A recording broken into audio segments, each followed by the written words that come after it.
Welcome to another wonderful episode of the Inquisitive Mind of Louis Tee Podcast, IMoLT Podcast. We're doing another spotlight. So instead of doing a deep dive on a subject with a cast, we're going to just kind of hone in on one guest and just do a deep dive on a person. We got a wonderful guest, an author. I call him Noah, but he's an author, so he has a fancy author name. It'll be N.M. Ratliff is my pen name. That's what I go by. So he's my friend, so I'm gonna call him Noah. But that's your name when you're looking up and want to get a book. Yeah. So I met Noah through a mutual friend, Todd. He's telling me all about his author. He's like, y'all two should meet. Yada yada yada. Met Noah. He was telling me all about his book. He's a big Queen fan. And the fact that he's an introvert, and I was like, man, that like his story was so amazing. I asked him if he wanted to come and talk about it on a podcast. In his book, the main character, which we're going to talk more about the book, but the main character is an introvert, and I was like, so is that your character being an introvert? Is that kind of based on you? Yeah. Sam Kenward is our main character, and he's definitely a 12-year-old version of me, So what exactly, because I hear people, you hear buzzwords and stuff thrown around, and I don't know what these things mean. You have an idea, and I know, and then I guess there's different degrees. So when you say you're an introvert, what does that mean?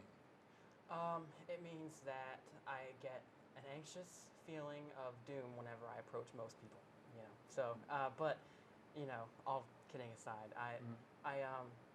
I'm not the most outgoing, so I like to create things. I like to make stories and things that don't involve, me being loud and out in the open and just, always in charge of everything.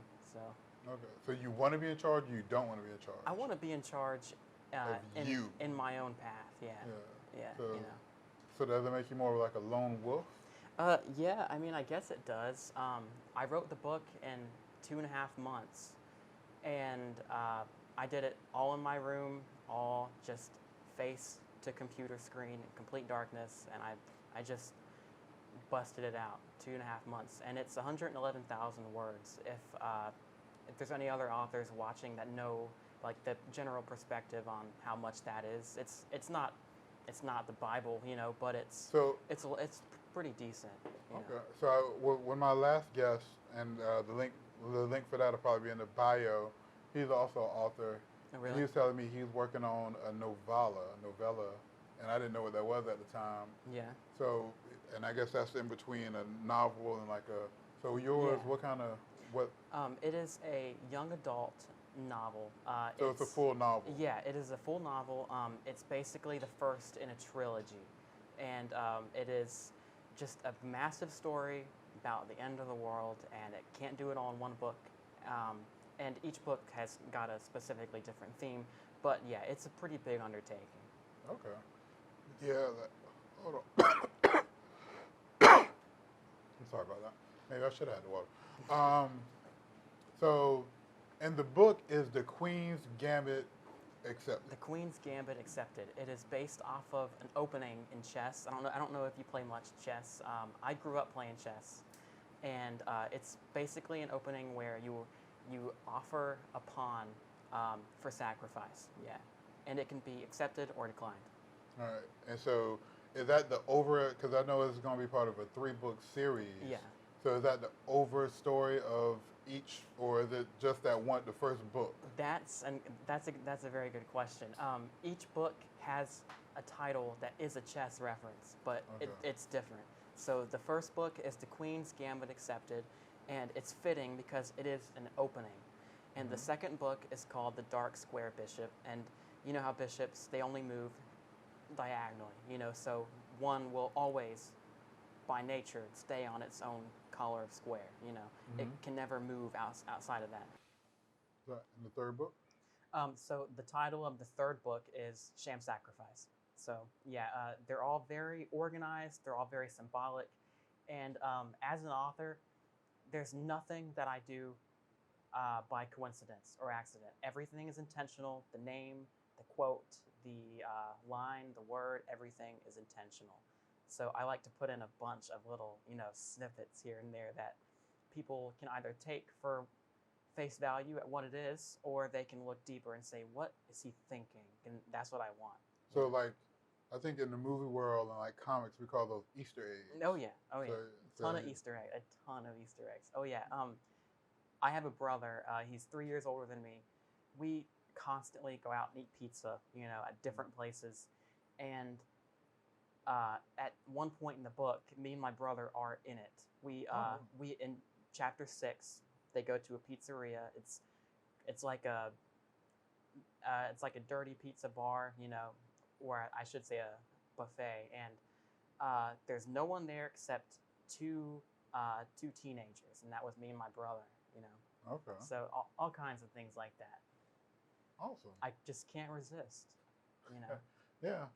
So what was some of your inspirations for, like, I know you're, and we'll touch more of this later, like I know you're a big Queen fan. Oh yeah. Freddie Mercury. He's my life. Yeah. Musician. Yes. So how does an introvert go from being into music to being a 21-year-old author? Yeah, well, I don't know if you've heard much about Freddie Mercury. I don't know if you know, but he was a huge introvert as well. It's always comforted me that I'm a musician, and I don't have to be outgoing with my shirt off, rock starring it all over the place to be a musician. He was very, he was referenced as being mousy by Brian May, their guitarist. And he's just a mousy little boy, and that's sort of what I am. So I took a lot of comfort in him and his lyrics and his music, and I basically, as for your question on how I got to where I am as an author, I don't have much financial support in fulfilling my musical goals, So I'm a pianist. I've been a pianist for, I think, 10, 11 years now. I'm 21, and I started when I was like 10. So yeah, and I want, like, my ultimate dream is to move out to Los Angeles and just to live out that cliche rock star dream. That's what I want. But I don't. It takes a lot of money to do that. Yeah. So LA's not cheap. Yeah. And it's kind of daunting because most new authors who independently publish, they don't make much money. They end up spending more than they make, which is kind of daunting. So that's why I'm trying to push my book as hard as I can, because I do believe in it. I wouldn't have written it if it wasn't, in my opinion, something worth reading. Okay. So it's just, and I'm not, I guess, familiar. I'm very familiar with like Queen for all their movie and television stuff. I mean, they're one of the most iconic. Someone as a hip hop guy, I still know Queen. Yeah. But it's not one of the. But I'm not familiar with Freddie. I haven't seen Bohemian Rhapsody yet. Really? But so I'm not. To me, I can lend it to you. Is it already out? Oh, I have the ultimate fan gift set. I will lend it to you. I have the steelbook too. So. Oh wow. Yeah. So, because in my mind, when you say the way you describe the introvert, and then you're talking about going to LA to be a rock star. Yeah, that seems like a yin and yang. Things. Yeah, it's gonna be the fight of my life, basically. So I understand that they don't mesh well, and that's just gonna be something I have to overcome, or I don't. But I will. I assure you that I won't fail in that regard. I can't. So let's get So we've been just kind of hinting around to the book. So the book.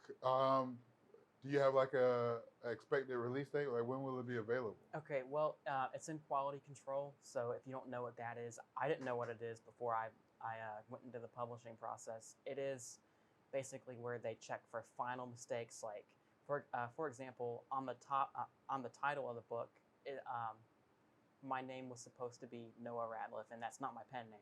So they fixed that, and they're doing a final round of fixes just to make sure. And then as soon as that's done, book goes to printing, and that can take up to 4 or 5 weeks. So I would probably say it'll be available the latest late September. Okay. At the absolute latest, it should be available by then. Okay, so probably right That's the around the goal. same time that this is out. So make sure you look for it. You might be able to go ahead and pre-order it and stuff. But we'll talk about that towards the end. So being the way you're describing everything, and when we talked before, the way you write, you actually wrote the book almost as like a movie or a television show. Yes. That was specifically for 2 reasons. That was one, because it made it easier to write. You always hear about authors having issues getting through a certain scene or chapter. Writer's block. It's the notorious worst enemy of an author. But I didn't have that once. I know that sounds unbelievable, but because of the way I structured it, like in my phone, in the notes app, I just went there and there's 16 chapters, and it is written like a TV show. So it's you're going to have the front half, and that's when the season premieres, of a TV show.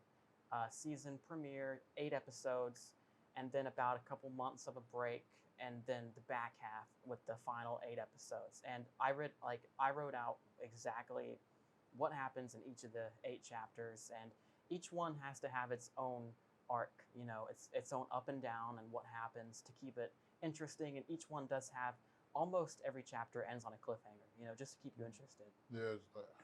Yeah, because I want you to generally not put it down as much as possible. I want you to get through it. So that's the idea. Okay. So it seems like you're very meticulous or precise.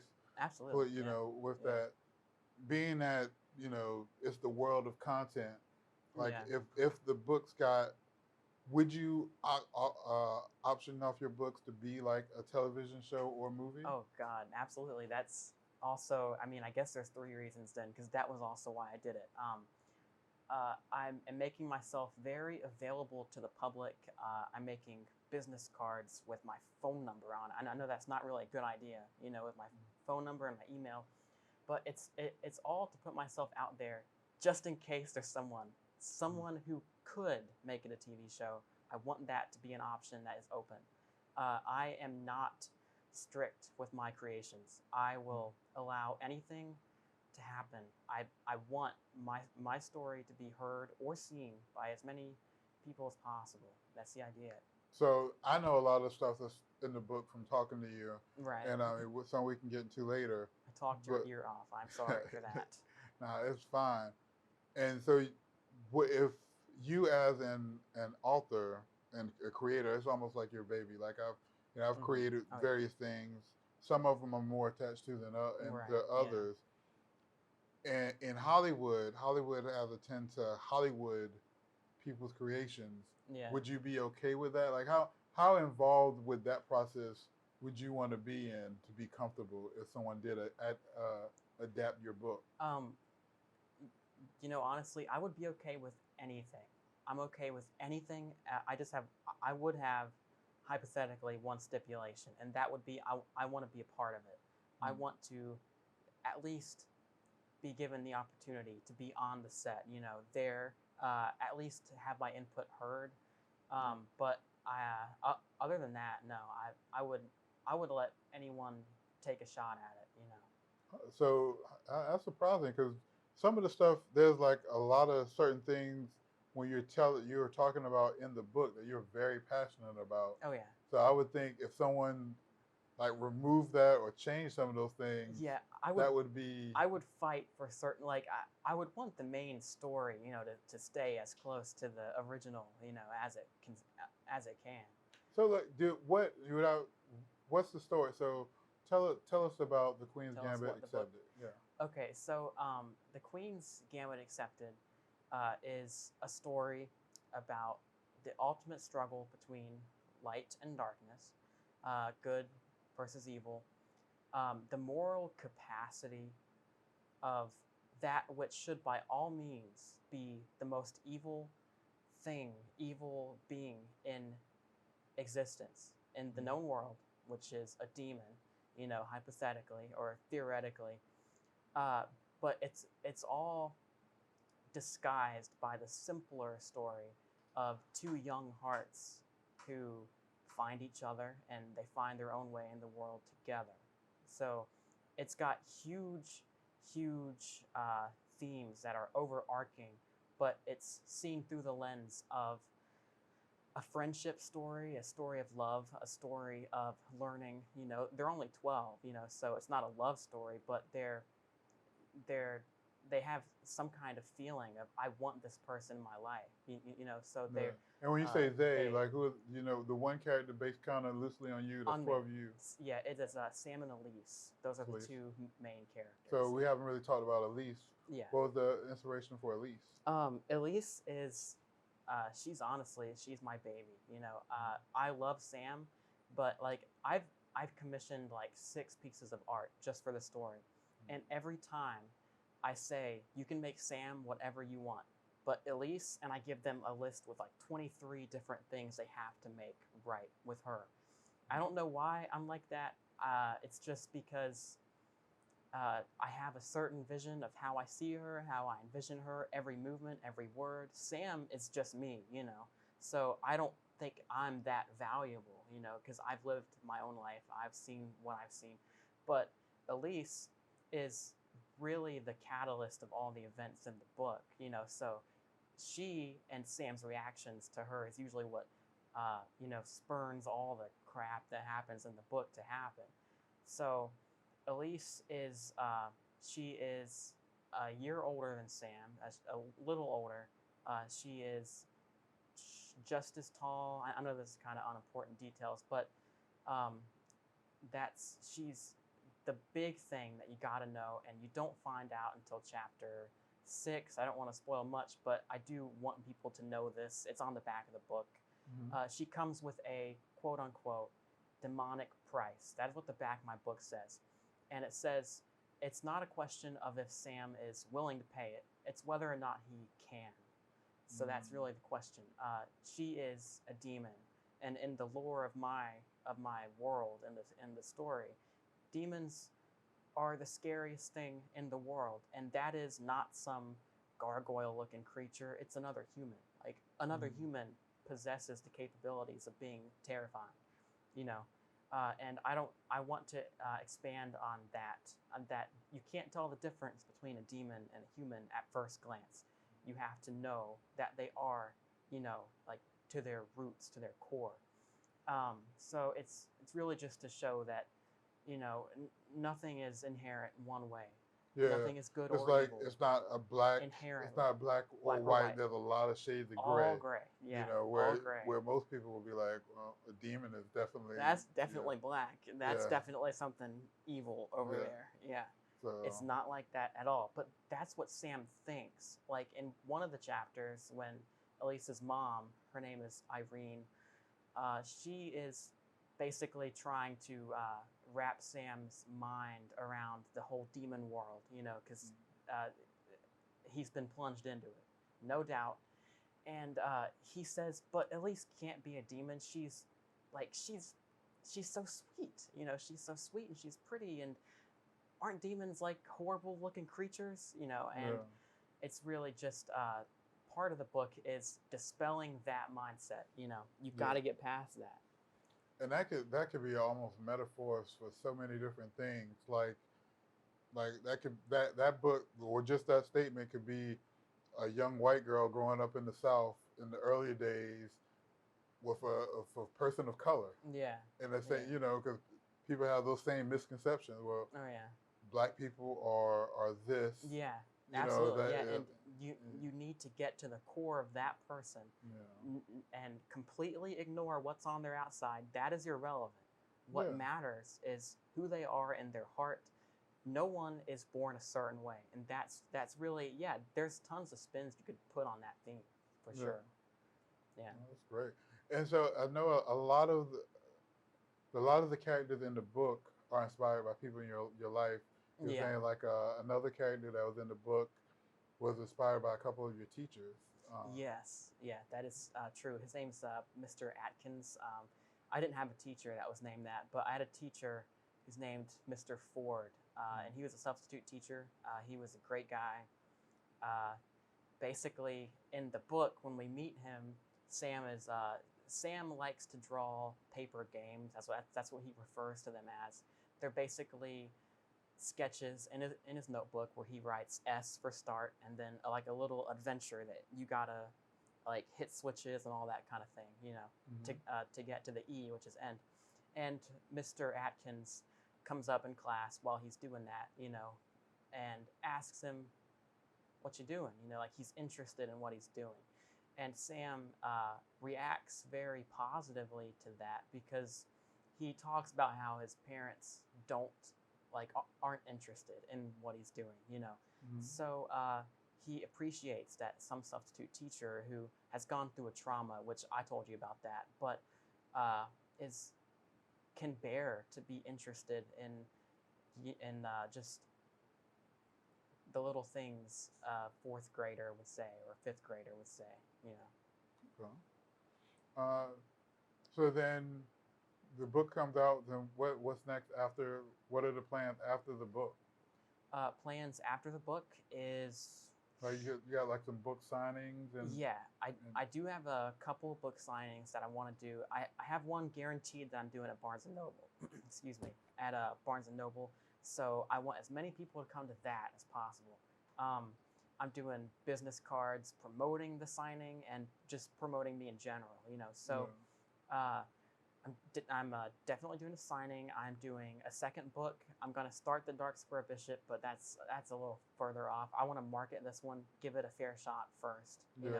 Put all the effort I can into this one, and all the sequels can come later in their own time. Okay, so you don't have like a certain okay, this book's coming out in September. I want to have the second book out by next year September, or is not. Well, the second book I want to be available for sale before 2021. It has to be available sometime within next year, because it's a thing with not just books, but any kind of independent product that you make. If you make the first one and there's more installments, on the back burner, you've got to get the second one in as quick as you can, because if you do have any momentum going, you're going to lose it if you wait years, because people don't care that much for your little book that you wrote, but if you get a little bit of momentum going, then reel the second one in, then throw that out and keep it going, and if the second one doesn't catch on, third one's less important. If there's no momentum for it, after the first and second back to back, then it wasn't going to have much to start with, so third one can wait. I want there to be a big gap between 2 and 3, because something huge happens between 2 and 3, and I just want there to be, panic and despair among the hearts of my audience, because something very big happens there, and it's not good. So yeah, very not good. So where are these books? So where can people find you? Where can people find the books? Because it's not just going to be digital. Yeah. The books are going to be available everywhere, right? In print, yeah. Okay, so you can find me. I'm on social media. I'm on just about every social media you could think of. I have a Facebook. I have an Instagram. I have a Twitter, and they're all just for the book. They're all titled The Queen's Gambit Accepted, except for Twitter. That one was taken, but it was taken. Yeah, it was taken, I think, by me, a long time ago, and now I don't remember the password. Yeah, like the old information. So it is TQGA official, on Twitter. Okay. So I have all those. I do have a website. It is thequeensgambitaccepted.com. On that website, you will find a link to all available outlets to purchase the book, digital or on-demand printed copy. Okay. Yeah, make sure you get it from the book. So, what was the process of you like being able to get it in to so many resources, like to get a printed book, like yeah, yeah. It's going to be available at Amazon. It's going to be available Barnes and Noble. That's two. It's going to be available at an online retailer. They might not just be online. I'm not sure, but they're called Baker and Taylor. That's one. Yeah. It's going to be available on Google Books and I think Books a Million. I'm pretty sure because I am doing a signing there, so I would hope they have it. Damn, yeah. You know, yeah. But yeah, it's really just part of the publisher. So my book was approved by them, and they have their own individual, contracts. So so what was the motivation was it ever an idea to be self-published? Well, that's technically what I did. It is self-published. I have a publisher, but they're just sort of third party. They ensure that when it's purchased, it's available for print on demand. So they don't really do anything else. They do everything I ask of them, and they've been pretty great with that. It's Rose Dog is my publishers. They've been pretty great with that, especially my agent or my I think that's what they would call her, my agent. Yeah. But so they're pretty good about that. I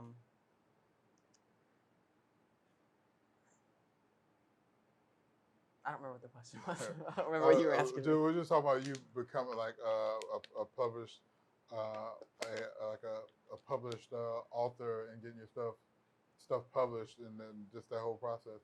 So when you say like books on demand, so before I buy a book, is it printed? Like how does that what's that whole? Because a lot of the stuff you're saying, because my background's in music, right? So there's a lot of parallels from the CD world, digital and digital. Is it like do the publishers, do they print out a certain amount of books, or do you have to put option to order and pay for those books ahead of a time? Like, how does that typically work? Yeah. Well, I don't know much about this world either. This is my first book ever. So I do know your question. I do know the answer to that. It depends on where you buy it from. So, like, if you went to the local Barnes and Noble, they would probably have some. They would have some because I'm a local author and I just did a signing. So, worst case scenario, if they look at my book and they don't want it in their store, they are going to have the ones from the signing. So they will have copies. Anywhere else, it depends on the retailer. It depends. Do I want this in my store? Is it selling good? And they'll order a certain amount of copies to their store. If you order online, then it probably does not exist yet. It will be printed on demand, and the nature of that is most of the payment that you give towards the book goes back to printing them, continually. So. Okay. Yeah, it's really just to ensure that my book, forever can just continue to be printed. So. Yeah, I guess that cuts down some of the overhead. And that is because if you print it, then you got to store it, and there's probably like a lot of overhead to the books. Yeah, well, and it's a lot of it's a lot of faith to ask someone to have for a new book and a new publisher, not a new publisher, a new author, hey, can you pay to print 500 copies of my book? I have no idea if they're going to sell. Like that's a lot to ask, and if you do, no one's going to say yes. Yeah. So it's really print on demand is the best way for an independent author to have like physical copies available. Yeah. So if it like say it takes off, do you then go to like a bigger publisher? Yeah. Or do the one you have, are they set to be able to handle a high demand book? That is because I feel like this is going to be the biggest thing ever. Yeah, that is the hope. So my current publisher is not really set, to take me all the way, and I don't really get paid, that much. I do get paid, I do get royalties, but I don't get paid as much as, a famous author does for their book. Yeah. So the idea is, I'm sorry to cut you off, but yeah, it's probably a lot cheaper if you knew you were going to sell 5,000 books and you went ahead and printed 5,000 books. It'd Yeah. probably be a lot cheaper than Right. printing still 5,000, but five and Right. 10 at a time. Yeah. Yeah. So the cost was coming out of your pocket pretty much. The upfront, yeah. But you know, it's the publishers that I went with are really good about that. They're not a bad publisher at all. I would totally recommend them. They are getting my book physical and on digital. They're getting it available in both those avenues, and they're doing it for not that much money because they don't charge for that. They just charge me for the editing, you know, and for the marketing, and that's something I chose that I wanted. But the answer to your last question, though, that I did want to expand on, you asked, is my current publisher equipped to take me all the way? Yeah. And I said they're not, but there is one important thing about that. Earlier, when you asked about the TV, the possibility for there to be a show for the book or based on the book, I said that I made myself, you know, probably to a not good level available to the public, you know, to talk to, you know, to be open to my audience. I did that for not just if there's anyone who thinks it can make a good show, for any higher up publisher, for any publisher. That was one of the things that I made sure before I signed any contract was, one, I always maintain ownership of my characters and my story, and two, if a bigger publisher does come along and wants to distribute it, you know, in a wider audience, then that has to be able to happen, you know. Okay. So I got my phone number, my email, I've got all the paths to get to me very out there, just for any opportunity, because I am at the helm of this mission, and I'm gonna try to see it through, you know, as best as I can. Okay. And then I know you told me that your father was also a published author. He is. Was yeah. that any influence that kind of help you at all? Yeah. At all? Did you learn from his mistakes, or what not to do or to do, or did it's just a coincidence that both of y'all are authors? Yeah, that's a good question. I've always been pretty good with spelling, so I edited his book. Okay. And cool. there's a lot of mistakes in it because I was in 5th grade when I edited it, you know, so it's gonna have a 5th grader the editing job of a 5th grader, you know. But you know, I didn't really use his book or the avenues he took to publish it. I didn't really. But did you not use it because you saw what it did for him, or you just didn't regard it at all? Oh no! If my book can sell half of what his did, I would be forever grateful. Yeah. No, it's sort of one of those things that happened, and the fact that he had wrote a book just wasn't really there. It just kind of escaped my mind. You know, it's something that I've always known. He wrote it years ago, and it didn't really influence much in this book. You know, didn't influence any of the process of getting it out there.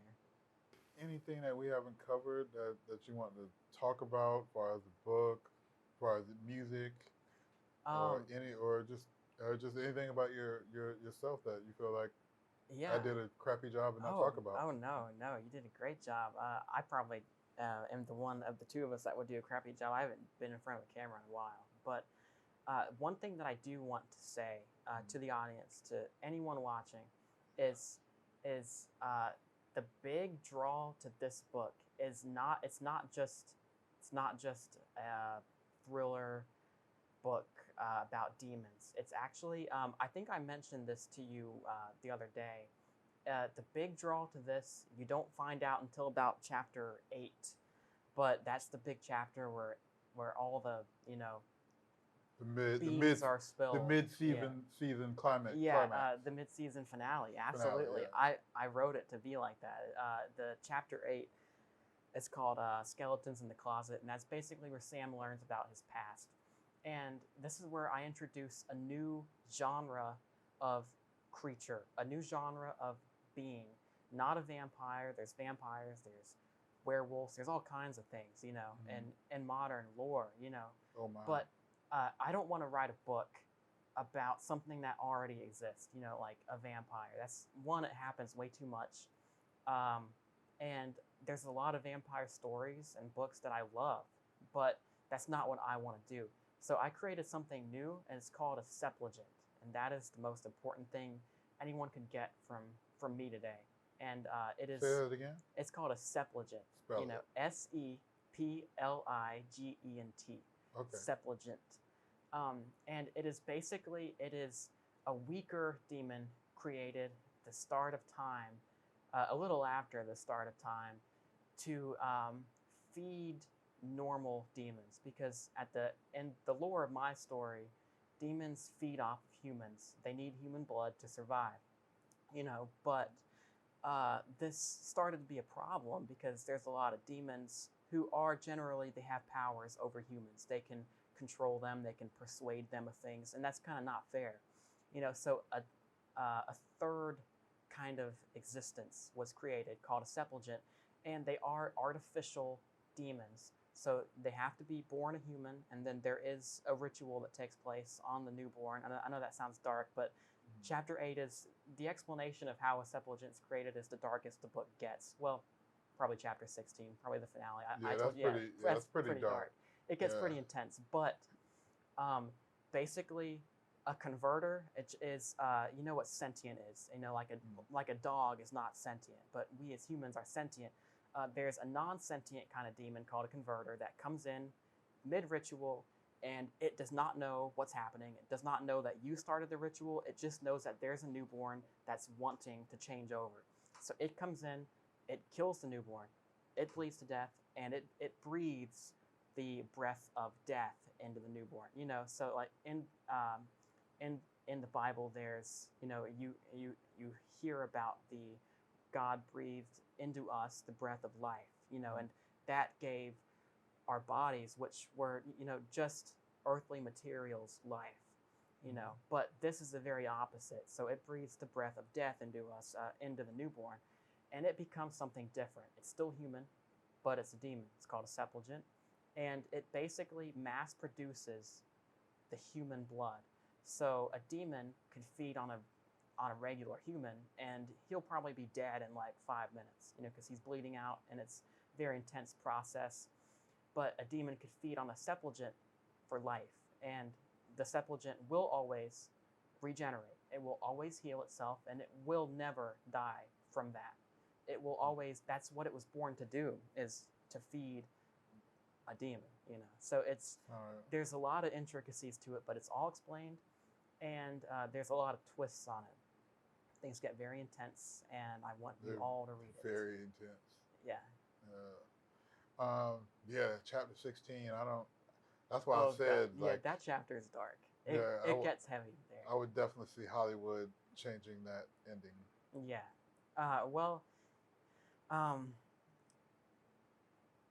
Whatever has to happen to get it to a wider audience, you know. But then again, there is a lot of things that, you know, you want to keep as true, you know, to its original content as possible. So that's why I would want to be involved, you know, just to be there, you know. But other than that, I'm completely cool with anyone, you know, trying to get my story to other people, you know, because people don't know who I am. I want them to.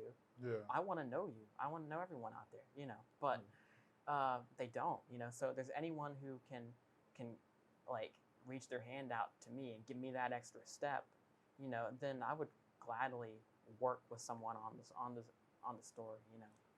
And one last question before winding out. So is there a particular medium, like if ideally, who would you have like I would want his style of directing, or would you want it on television? Would you want a movie? Like who would you want playing Sam? Yeah. You know. That's a really good question, and I haven't thought about that yet. So, damn it. What I would say is that I would want it to be a movie because it's perfect. I mean, it's picture perfect for theater. You know, 1, 2, 3, trilogy, in and out. You know, super. So would the trilogy be the 3 books, or one book would be a trilogy? The 3 books would be the whole trilogy. So God, I wouldn't need 3 books. I don't think there's enough content, in the first book for 3 movies. But yeah, the first movie would be the first book, second, and so on. As for the actors, that's a really good question. I don't really know about Sam because, like I said, he's not that important to me. Like, he's important. He's my character, and I made him, and he's so special. And he's based on you. Yeah, he's based on me. But then again, I don't hold myself to that high of a regard to where I need my character, the person loosely based off of me, to be this person. I wouldn't really mind who Sam was. Elise, I would want a say. I would want it have to be someone perfect. So like who? So if you like, who comes to mind? Oh God. Well, I guess they have to be young, so that would Yeah, be, they have. not a lot, I don't know a lot of. Yeah. Probably not a Disney character. I know who I want Elise to be in the second and third book, because in the second book it's 6 years after the first one. 6 years is a big time skip, but Elise is she's 13 in book 1, 6 years after. So I do know who I want the adult version of her to be. Who would the adult version of her be? That would be Chloe Grace Moretz. I want her. She's awesome. I love her. She played in a bunch of stuff, dude. She was in Dark Shadows with Depp. I love Johnny Depp too. I would say I want him in there some way, but God, he's way too expensive. But she's in a lot of very good movies. She was in The Fifth Wave, I think it was called. Okay. Did you see that one? It just came out a few years ago. I don't know if she was the main character. At least saw her in a preview. That was based on a book too, right? Yeah. I didn't actually see that movie. I wanted to, but I couldn't. I'm not sure if that's the right title, but I think it is. Yeah, she's in a lot of good stuff. She's really good, and she looks just how I would want Elise to look. Okay. So. That's pretty cool. Yeah. And you said you would like it to be like a full theatrical release over. Oh yeah. Yeah. Well. No Netflix, no Hulu. Eventually, I would want it to come out how a lot of movies come out and then a few months later, once they're on DVD, then they're on Netflix. That would now awesome. There's a lot of Netflix. It's all the content world. Netflix is doing Netflix original movies and stuff. That would be awesome. Well, I mean, if that's my option, then I'll absolutely take it. But this is just best case scenario sort of deal. I would want Chloe. I think she'd be great.